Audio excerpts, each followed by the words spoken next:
terkait dengan khamr. Ada kalimat yang beliau ulas begini, sangat menarik itu. Allah Subhanahu wa Ta'ala memberikan manusia akal itu agar digunakan menghadapi masalah. Tetapi banyak orang ketika berhadapan dengan masalah, yang dilakukan itu bukan menggunakan akalnya untuk menghadapi masalah, tetapi dia berusaha melupakan masalah itu. Dengan cara apa? Dengan cara menghilangkan akalnya. Dengan cara bagaimana? Minum khamr. Orang minum khamr, ketika dia minum itu, dia lupa masalah. Tetapi setelah waras, masalah tambah banyak. Ya, jadi Allah memberikan akal itu bukan untuk ditutupi, karena khamr itu kan artinya satu akar kata dengan khimar, kerudung, yang berarti menutupi. Jadi khamr itu menutupi akal. Kenapa? Karena kepingin melupakan masalah. Sedangkan Allah Subhanahu wa Ta'ala memberikan sumber daya kepada kita untuk menghadapi masalah. Dan keunggulan seseorang bukan dilihat dari apakah masalahnya selesai atau tidak, tetapi dilihat proses menyelesaikan masalahnya itu seperti apa. Allah Subhanahu wa Ta'ala itu lebih banyak proses yang dilihat sih, karena masalah hasil itu adalah yang menentukan Allah Subhanahu wa Ta'ala. Yang kadang kemudian manusia keliru di dalam memaknai hasil itu.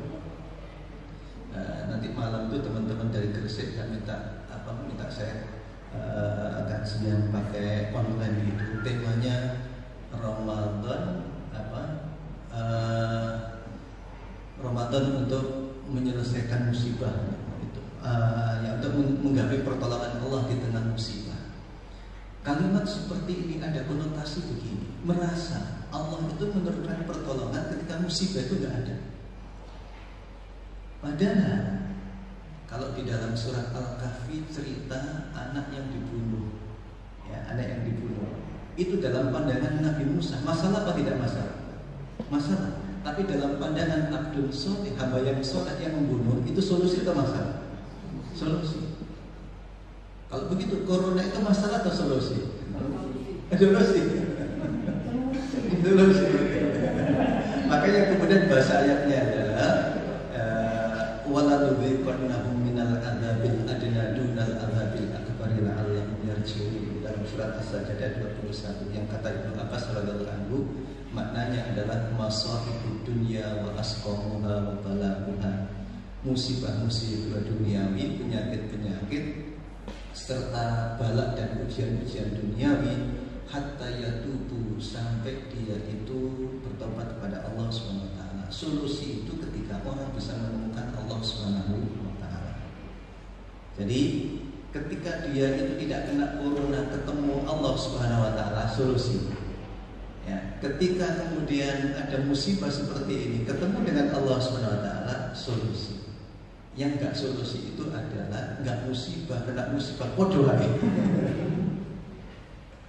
Nah, hadirin yang dirahmati Allah SWT, maka yang dilihat itu adalah prosesnya. Apa yang harus dilakukan dengan situasi dan kondisi yang ada. Ihwatifillah yang dirahmati Allah SWT, kalau tadi saya menggunakan istilah dalam penelitian saya itu tazkiyah dan tadasiyah, ini mengambil kalimat ini dari konsep surat Asy-Syams, qad aflaha man zakkaha tazkiyah wa qad khaba man dassaha tadasiyah, antara mensucikan dan membersihkan atau mengotori. Kalau tadi itu zakat dan riba, zakat itu adalah tazkiyah, riba itu adalah tadasiyah, ya, praktek mengotori. Nah, kehadiran kita di lembaga itu pilihannya dua ini, ya, pilihannya dua itu, tazkiyah atau tadasiyah. Ya, ini pilihan sebagaimana pilihan yang disebutkan dalam surat Asy-Syams itu, ya, wasyamsi wa duhaha, Allah menciptakan manusia secara sempurna, tapi kemudian di ujungnya qad aflaha man zakkaha wa qad khaba man dassaha, antara tazkiyah dan tadasiyah. Nah, kemudian hadirin yang dirahmati Allah SWT, apakah menjadi sumber masalah atau pemecah masalah itu kita ditentukan oleh pemahaman tentang posisi dan juga terkait dengan kontribusi. Ya, memahami posisi dan memahami kontribusi. Nah, kemudian Kita tahu perbedaan itu seringkali memunculkan konflik. Tetapi pada saat yang sama, perbedaan itu merupakan sumber kekuatan. Ketika Nabi Muhammad mengatakan dalam hadisnya, al-mu'minu lil mu'mini kal bunyan, mukmin itu dengan mukmin yang lain seperti bangunan yang sangat kokoh. Bangunan itu kokoh bukan karena persamaan, tapi karena apa? Perbedaan.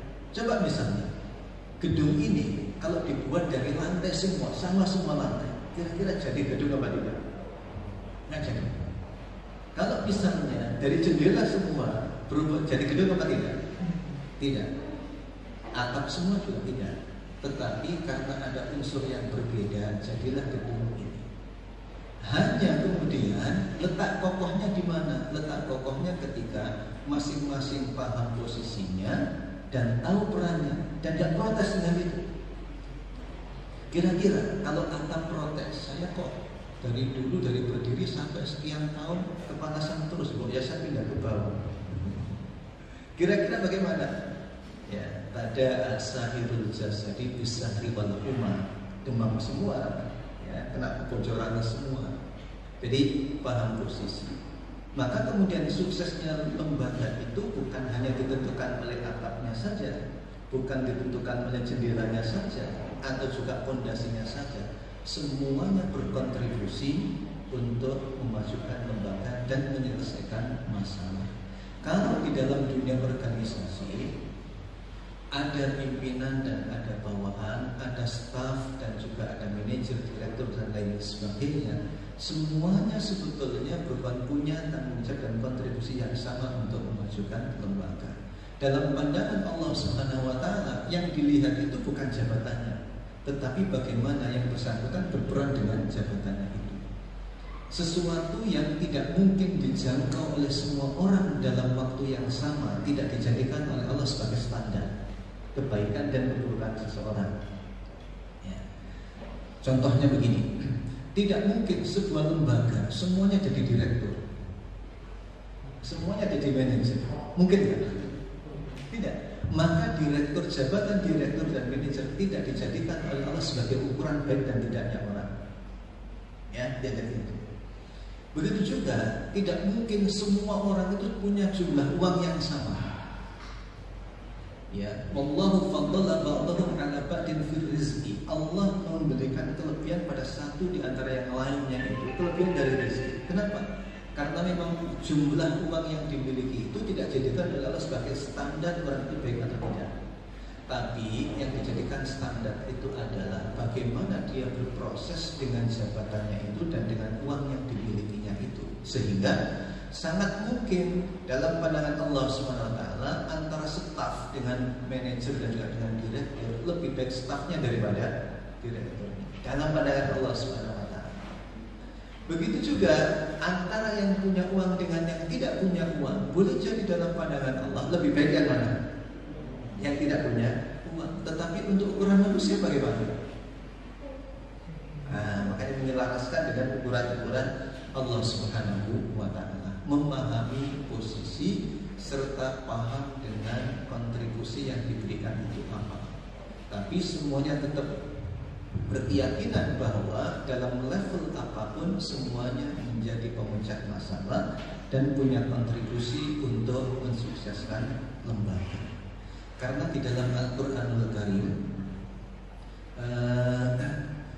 saya pernah menulis buku yang diterbitkan Win Press, judulnya Manajemen Qur'ani. Ada subjudul profil itu pribadi-pribadi unggul dalam perspektif manajemen Al-Qur'ani itu. Ada Robbaniyun, ada Ribbiyun, ada Muhsinun, ada Sabiquna bil khairat, ada Ribbiyun.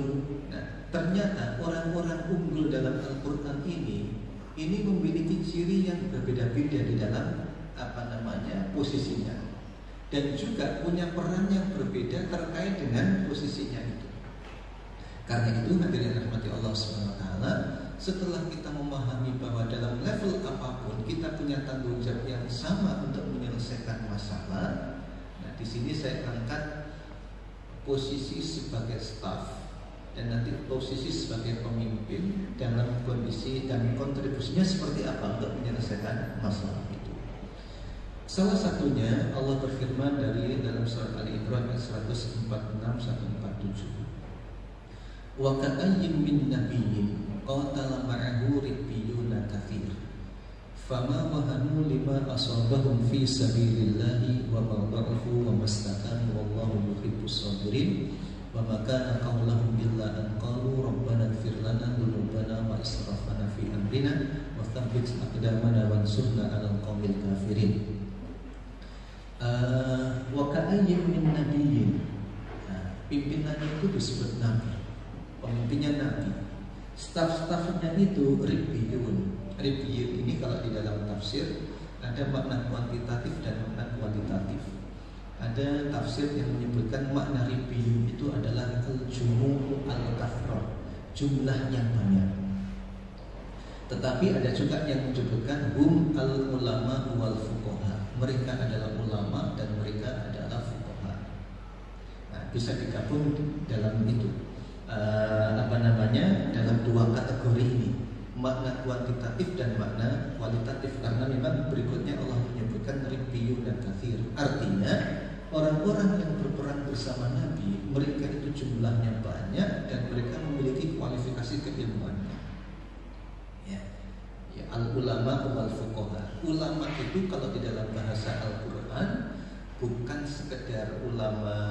Kalau di Indonesia kan ulama identik dengan ulama tafsir, ulama hadis, ulama fikih gitu kan. Kalau orang Arab, ulama fisika juga ulama juga. Ya, ulama fisika, ulama matematika, ulama biologi itu juga ulama juga. Nah, yang penting kriterianya adalah innama yakhsyallaha min ibadihil ulama. Tapi bukan hewannya yang ulama. Ada penafsiran yang keliru. Hewan itu sebenarnya ulama, yang masalah. Ya, artinya punya ilmu. Nah, yang saya sampaikan di sini adalah terkait staf sebagai pemecah masalah itu, yaitu oleh Allah dikatakan fama wahanu lima asabahum fi sabilillahi wa ma dha'fu wa mastakanu wallahu yuhibbus sabirin. Satu, adamu al-wahni, yang kedua adamu du'fi, dan yang ketiga adamul istiqamah. Nah, cirinya tiga ini. Jadi staf-staf yang punya ciri ini yaitu quwwatul azimah, quwwatul al-jasadi, dan adamul istiqamah. Tidak lemah mental, tidak lemah fisik, dan juga tidak mudah menyerah dalam menghadapi tantangan yang ada. Kalau dalam bahasa hadis Nabi itu yang seperti disebutkan, mukmin yang kuat itu lebih baik daripada mukmin yang lemah. Al-mu'minul qawiyyu, yang mengartikan al ini dimaknanya adalah lil istighraq, artinya lengkap kekuatannya. Semua jenis kekuatan itu dimilikinya. Kekuatan fisik juga diperlukan, kemudian kekuatan mental juga diperlukan, kekuatan spiritual juga diperlukan. Ya, kalau memang dalam dunia organisasi dan dunia kepemimpinan, nikmatifillah yang dirahmati Allah Subhanahu wa taala, kalau dalam tafsiran Ibnu Taimiyah rahimahullah, beliau itu mengatakan begini tentang kepemimpinan itu, bahwa ada sifat yang permanen yang harus melekat dalam jenis organisasi apapun, yaitu sifat moralitas. Tetapi juga ada perbedaan terkait dengan skill yang diperlukan untuk menghadapi masalahnya itu. Sehingga ada yang kriterianya qawiyun amin seperti Nabi Musa, atau hafidun alim seperti Nabi Yusuf alaihissalam. Hafid dan amin mirip moralitas. Jabatan apapun moralitas diperlukan. Tetapi untuk jenis pekerjaan Nabi Yusuf beda dengan jenis pekerjaan Nabi Musa, sehingga unsur kekuatan yang terkait dengan skill itu beda. Tetapi moralitasnya sama. Hafidun alim dengan qawiyun amin. Ya, amin. Meskipun para ulama menyadari untuk memiliki dua hal itu sebetulnya sangat sulit, ya, sangat sulit. Tetapi semuanya kemudian berproses. Nah, hadirin yang dirahmati Allah Subhanahu wa taala, sebagai staf perlu meneladani ayat ini di dalam praktek organisasi Islami itu.